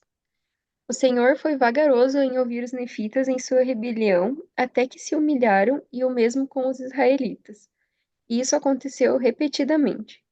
Podemos tirar proveito desses exemplos. Em nossas orações, devemos buscar fazer a vontade do Senhor e não meramente angariar alguma vantagem ou gratificação que pode nem ser o melhor para nós. Há uma escritura bem significante, Doutrina e Convênios 88, do 63 a 65. Portanto, não devemos ser insistentes demais, mas devemos orar fervorosamente para receber luz e saber a vontade do Senhor, como um espírito de desapego. Com um espírito de desapego. Então, com esse espírito, nosso corpo será cheio de luz. Uhum. É Então, legal, bom, né? A bem gente legal. pode aprender com esses exemplos. A gente não precisa mais cair nessa mesma armadilha de lentidão, né? A gente pode se analisar por que está sendo vagaroso em ouvir as minhas preces. E eu devo estar completamente despido de qualquer orgulho para eu aceitar a vontade do Senhor. A gente tem vários exemplos aí em Doutrina e Convênios, ele citou 2 escrituras de Doutrina e Convênios, e a gente tem vários de como essa insistência levou por maus caminhos, como não ter aceitado a vontade do Senhor levou o povo por maus caminhos. Versículo 17 e 18, eu chamo a atenção, tá? Porque com essas guerras, né, várias viúvas sobraram. Então o homem foi ordenado a dividir o sustento com as viúvas e os filhos. E não é essa a tônica do evangelho? Cuidar das viúvas, a gente sempre tem uma preocupação grande com elas. E no 18 O povo de Lime conservou-se o mais unido possível num só grupo. É assim que a gente consegue vencer, quando a gente está unido, quando a gente está junto. Já viram aqueles exemplos dos palitinhos, né, que se quebram? Um palitinho sozinho quebra, dois quebra, mas se você junta tudo num feixe, fica impossível de ser quebrado. Então a gente tem que estar junto, um marido e uma mulher junto, unido num só grupo, uma ala unido num só grupo, uma estaca unido num só grupo. Aí a gente vai ter proteção. Aí a gente vai ter essa proteção dada pelo próprio Senhor. Versículo 23, é aí que a gente vai ter, ó, Amon e os irmãos dele, ok? Então vejam que tudo isso a gente já tinha visto Amon, lembram? A gente já tinha falado do Amon chegando. Então é agora que entra aí o Amon na jogada. E eles achavam que Amon e os irmãos dele eram os sacerdotes do rei Noé. Mas aí, quando ele descobriu que não eram os sacerdotes, que eles vieram da terra de Zaraela justamente para achar esse povo, ele encheu-se de grande alegria. Mas olha como um julgamento errado pode custar caro, né? Eles achavam que era o sacerdote. Então aqui está o fim do flashback, tá bom? Agora seguimos com a história que já tínhamos visto aí na aula passada, que aí já é com Amon e o rei Lime, tá certo? E aí ele fala justamente dessa incursão que eles fizeram tentando achar a terra de Zaraela, mas eles acharam a terra de desolação, aquela terra que estava coberta de ossos. E aí vocês veem o comentáriozinho que nessa incursão lá norte para tentarem chegar nessa terra, eles voltam com 24 placas de como testemunho de que encontraram esse povo que foi destruído. Quem pode ler aí esse quadrinho marrom?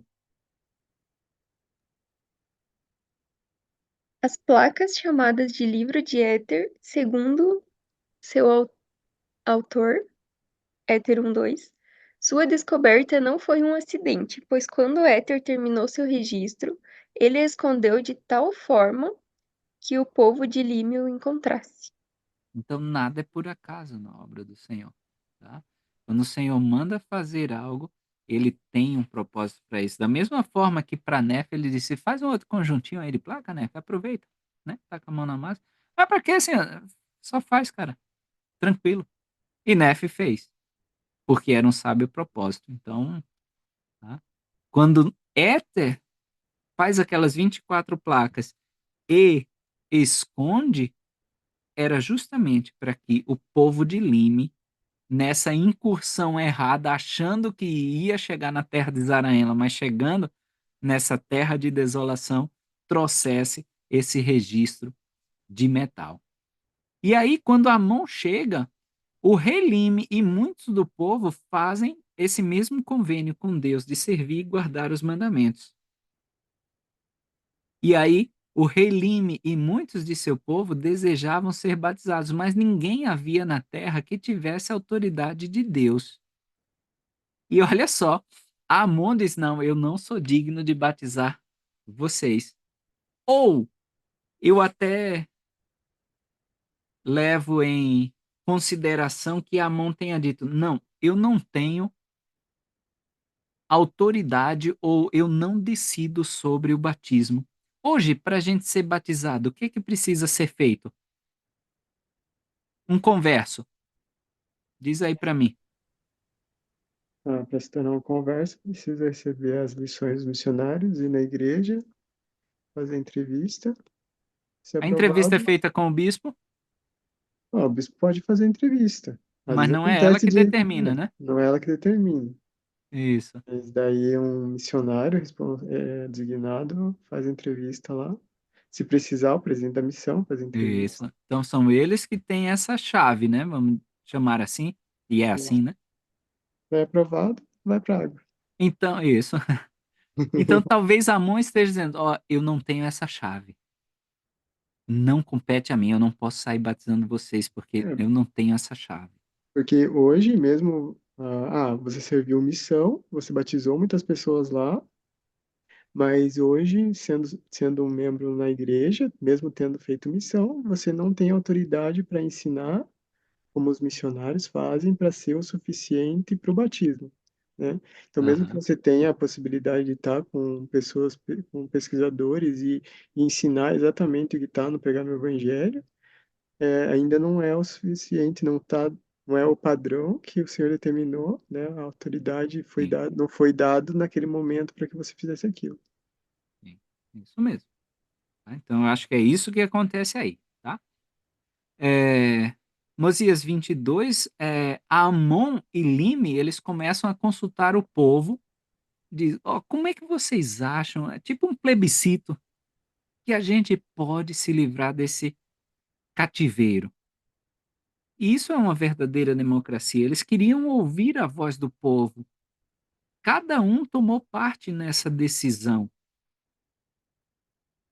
E aí, eu tenho uma citação também do Conference Reports de 1938 de Antoine R. Ivins. Quem pode ler? A democracia não consiste num conjunto de regras providas para a eleição dos representantes do povo, que nomeamos presidentes, senadores, deputados, mas a democracia é uma condição do coração. A parte do A democracia? A democracia consiste em reconhecer por parte do indivíduo os direitos de outro e no pensamento de que o bem comum é o princípio determinante, ou deveria ser, em todo governo, que os homens postos Sim. em posições proeminentes para guiar o destino do povo derivam esse direito da voz do povo. Em outras palavras, que o povo é soberano e o governante é o servo do povo. A gente vê uma inversão total hoje, né? Verdade. Uhum. A gente não vai entrar na seara política, mas a democracia é uma condição do coração. E eu digo que a democracia deve ser exercitada, por exemplo, em nossos lares. O que que você acha, minha esposa?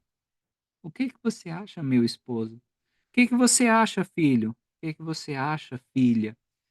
Isso é ter a democracia como condição de coração.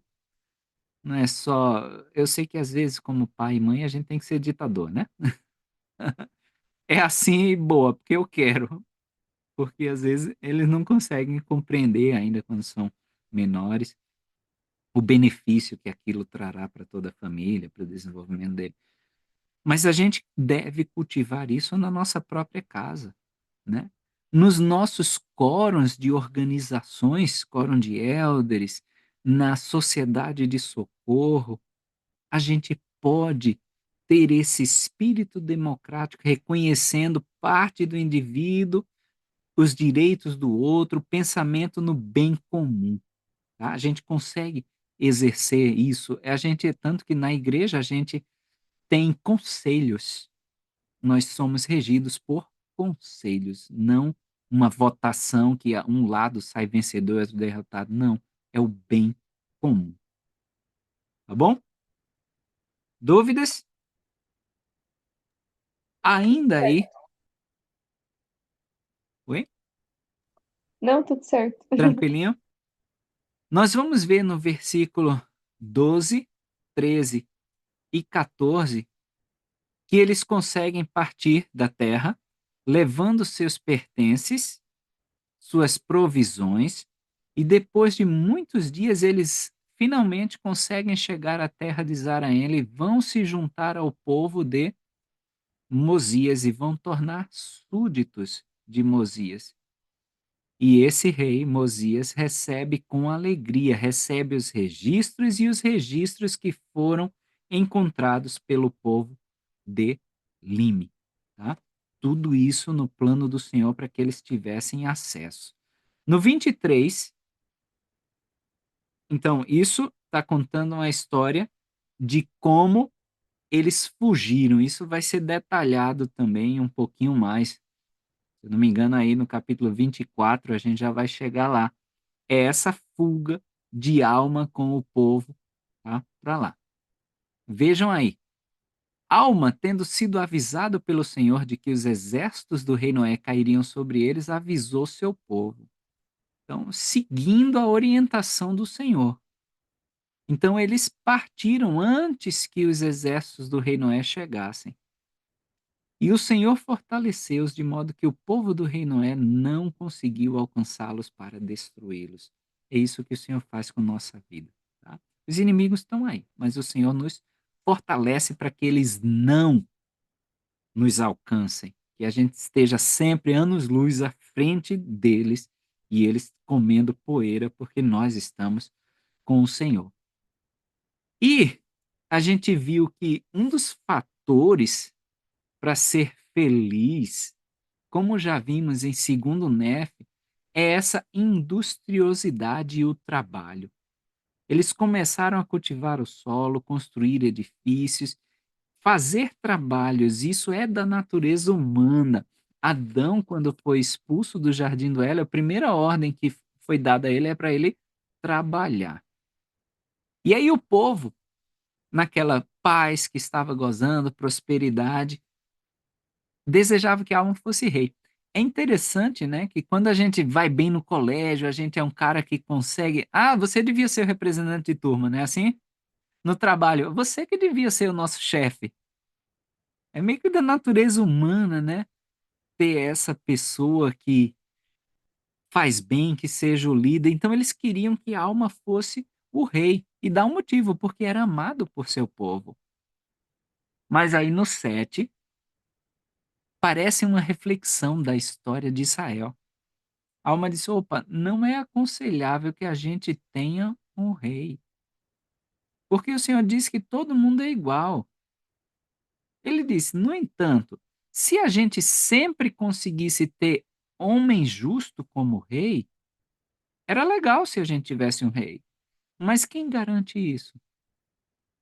Até porque nessa história de monarquia, é o filho que vai ser o próximo rei, por aí vai. E quem garante? Zênifer era um cara bom, aí Noé, e aí você está perdido, está na mão de um iníquo que vai fazer com que todo o povo seja iníquo. Vê o que Erasto Snow falou em 1882. Quem pode? Em todas as eras, quando o povo de Deus ouviu a voz e os conselhos dos profetas e apóstolos, desfrutaram de bênçãos advindas da liberdade humana e a tirania e opressão de reis e governantes era impossível. Nunca houve um poder regencial sobre a antiga Israel, exceto contra a admoestação dos Ou profetas. seja, ele está dizendo, num português bem claro, só se ferraram quando não quiseram ouvir o profeta. Né? Na época aí, a gente lembra, né, de Saul, por exemplo, quando ele foi ser o rei, e aí o profeta disse: não, bicho, não é para ter rei. Não, mas o povo quer, a gente quer ser igual a todas as outras nações. O profeta disse: não, bicho. E terminou, né, no que a gente lê e estuda até hoje. Então, temos que ouvir os conselhos dos profetas. Não podemos ir contra. E aí, Alma ainda falando, né, que ele foi um instrumento nas mãos do Senhor para levar aquele povo a conhecer a verdade. E ele disse: eu não vou me vangloriar disso, eu fui simplesmente um instrumento na mão do Senhor. E a gente às vezes tem mania de nos orgulharmos. E olha os ensinamentos de Alma aí, 15, 16, 17, né? Ele ensinou o povo para que amassem uns aos outros, que não tivesse disputas. Alma foi sumo sacerdote e fundador, talvez o primeiro bispo aí da igreja, tá? Alma tinha essas chaves e ele zelava pelo povo e edificava com coisas pertinentes à retidão.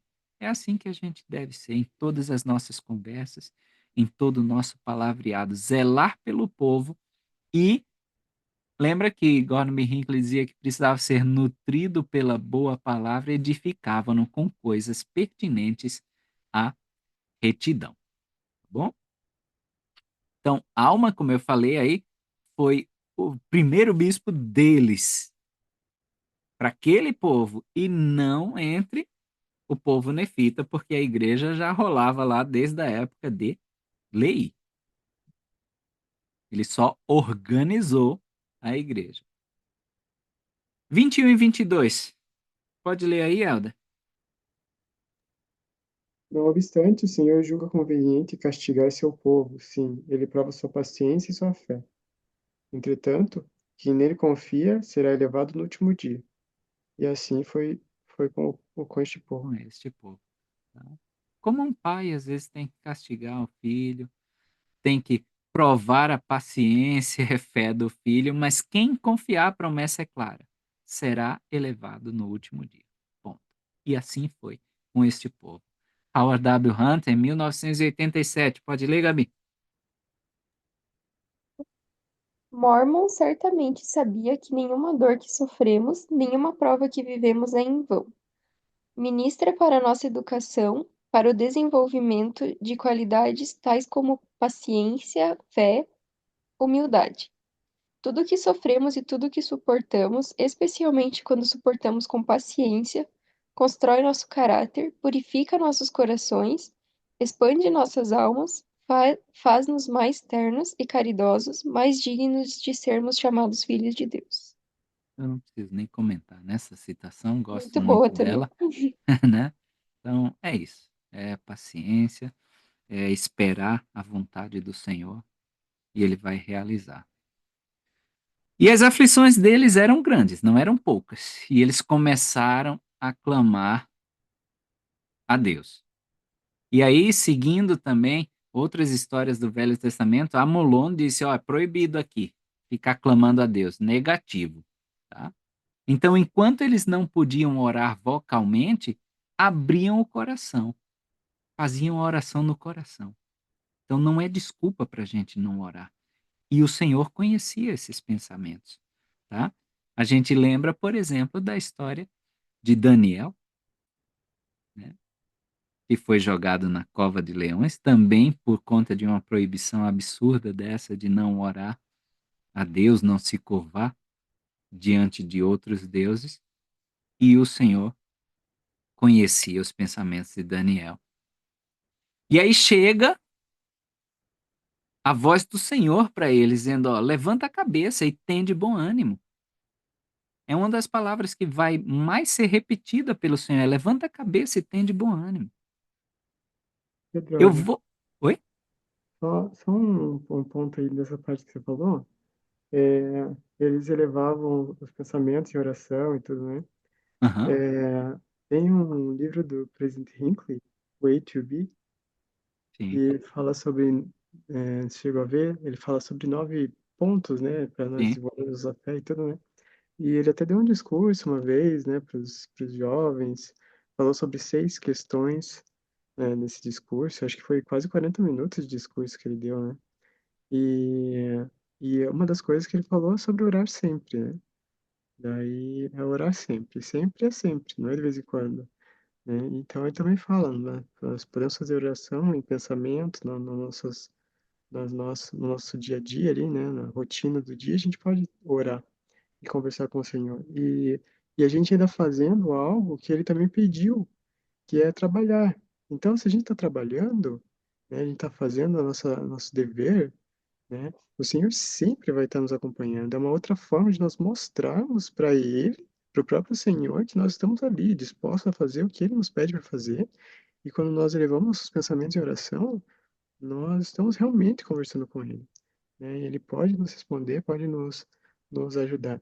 E daí também tem uma parte um pouquinho antes que eu estava falando sobre Alma e o povo dele, que eles eram engenhosos e que eles trabalhavam bastante, e me veio na cabeça aquele hino, Nossa Lei é Trabalhar, Isso. né? E daí que fala lá que a vida, eu acho muito bonito esse hino, né? Que fala que a vida é luta sem quartel, viver Aham. é batalhar, né? Portanto, vinde, meus irmãos, nossa lei é trabalhar.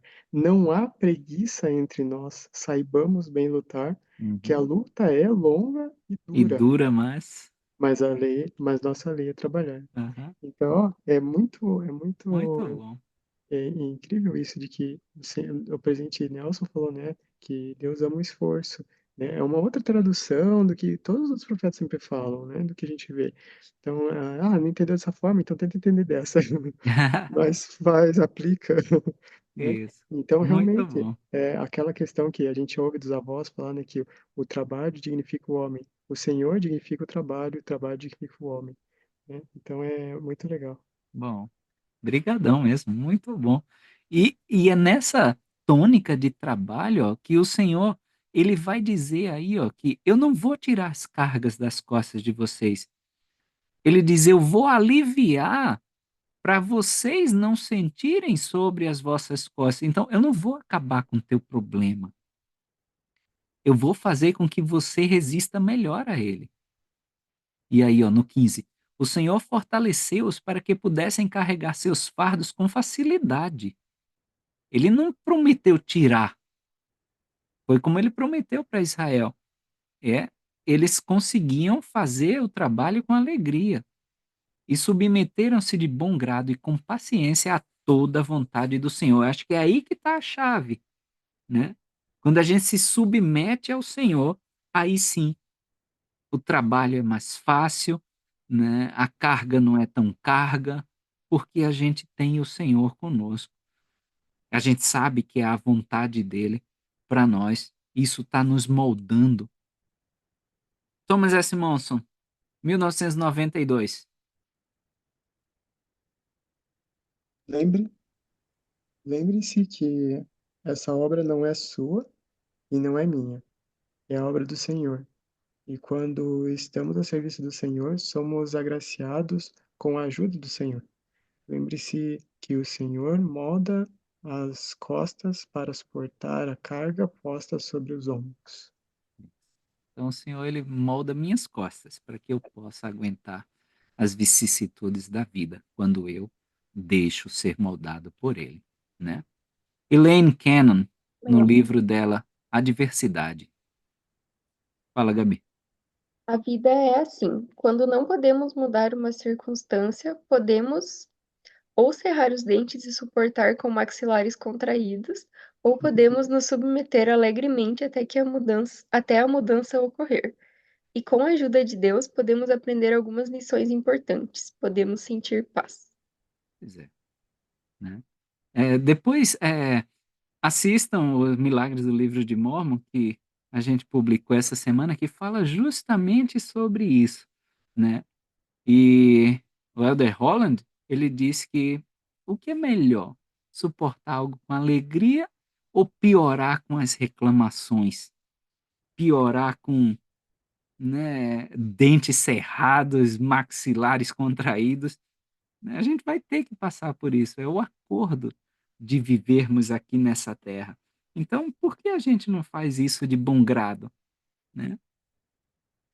Turma, eu prometi que a gente ia até 29, mas o horário está bem avançado, então a gente vai terminar no 24, depois eu gravo para vocês 25 a 29, tá bom?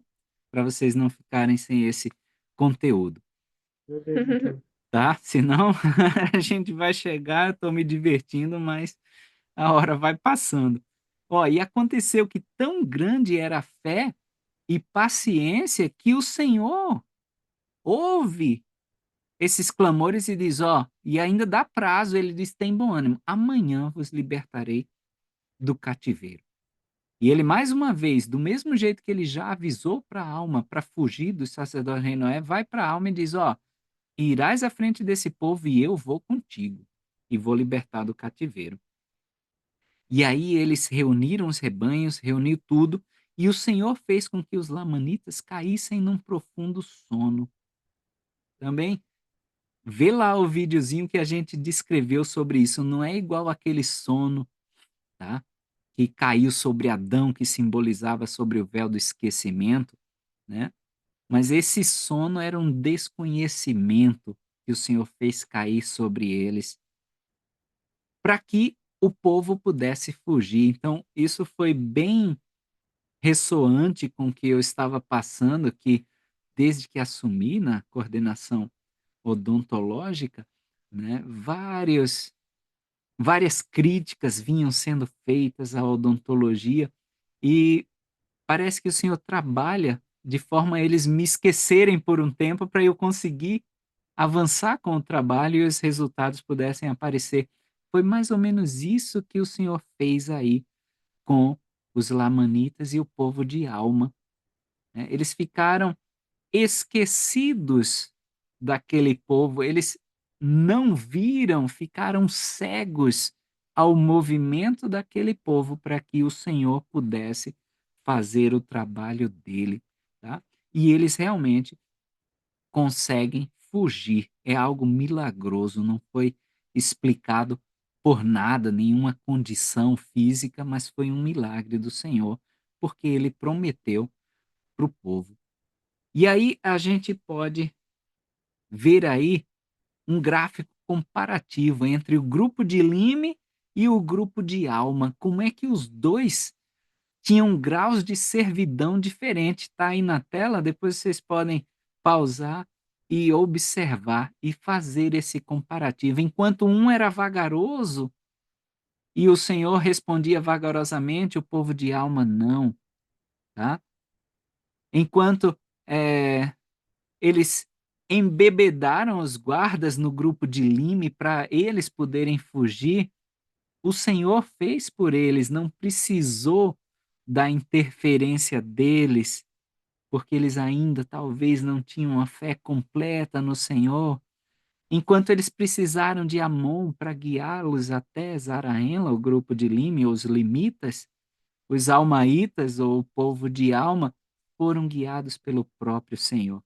Então, depois dá uma olhadinha nessa tabela que é bem interessante, tá?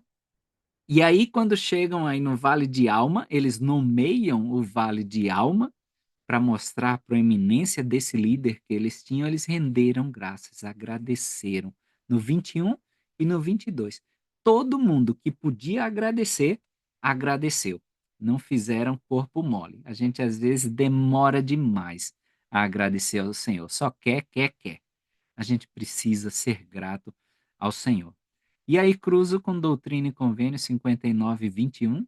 Gosto muito dessa escritura.